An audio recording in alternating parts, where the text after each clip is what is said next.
গর্ভাবস্থায় যে সমস্ত গর্ভবতী মহিলারা চাইছেন বাড়িতে বসে সহজ কিছু পরীক্ষার মাধ্যমে জানবেন যে আপনার গর্ভের আগত সন্তানটি পুত্র না কন্যা সন্তান, তো তাদের বলবো এই সোডা টেস্টটা করে বাড়িতে দেখতে পারেন যে আপনার গর্ভে আগত সন্তানটি পুত্র না কন্যা। তবে এটা কোনো বিজ্ঞানসম্মতভাবে যে সঠিক বা সঠিক নয় সেটার ওপরে কিন্তু কোনো রকম ভিত্তি পাওয়া যায়নি।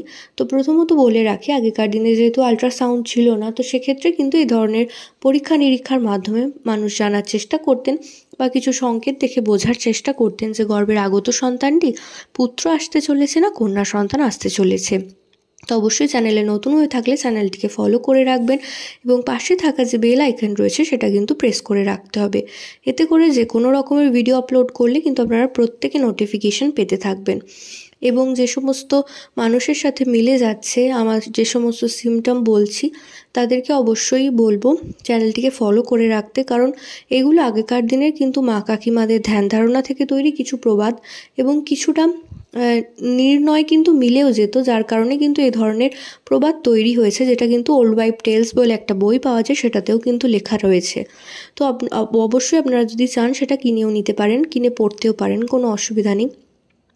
তো আজকে বলবো ঘরে বসে ঘরোয়া পদ্ধতিতে আপনারা কিভাবে বুঝবেন যে আপনাদের আগত সন্তানটি পুত্র না কন্যা। তো সেক্ষেত্রে কিন্তু বেকিং সোডা, বেকিং পাউডার না, বেকিং পাউডারে যদি আপনি জলও দেন সেক্ষেত্রেও কিন্তু ঝাঁক উঠে আসে।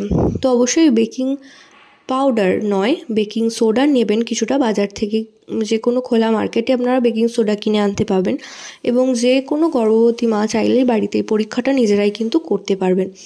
তো অবশ্যই যদি আপনার 5 মাস কমপ্লিট হয়ে গিয়ে থাকে, কারণ 11 সপ্তাহ পর থেকে কিন্তু একটা গর্ভের সন্তানের জেন্ডার তৈরি হওয়া অর্থাৎ লিঙ্গ তৈরি হতে শুরু হয় 11 সপ্তাহ সময় থেকে, এবং সেটা পুরোপুরি শেষ হতে কিন্তু সময় লেগে যায় গর্ভাবস্থার শেষ পর্যন্ত। এবং পঞ্চম মাসে করলে পঞ্চম মাসের পর ইউএসজি করলে আপনারা যেমন জানতে পারবেন, ঠিক একইভাবে পঞ্চম মাসের পরেই সোডা টেস্টটা করলেও কিন্তু সাধারণত বোঝা যেতে পারে যে গর্ভের সন্তানটি পুত্র না কন্যা সন্তান আসতে চলেছে।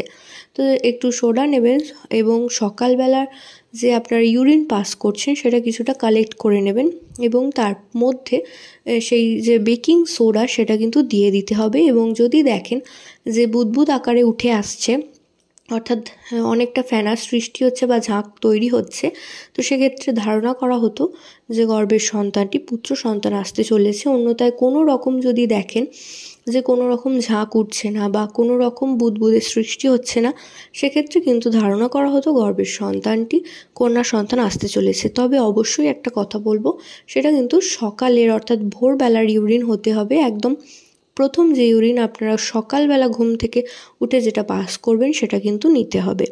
তো আশা করছি ভিডিওটা কাজে আসবে। প্রত্যেকে ভালো থাকুন, সুস্থ থাকুন, সাবধানে থাকুন, এই কামনা করে ভিডিও এখানে শেষ করছি। নমস্কার।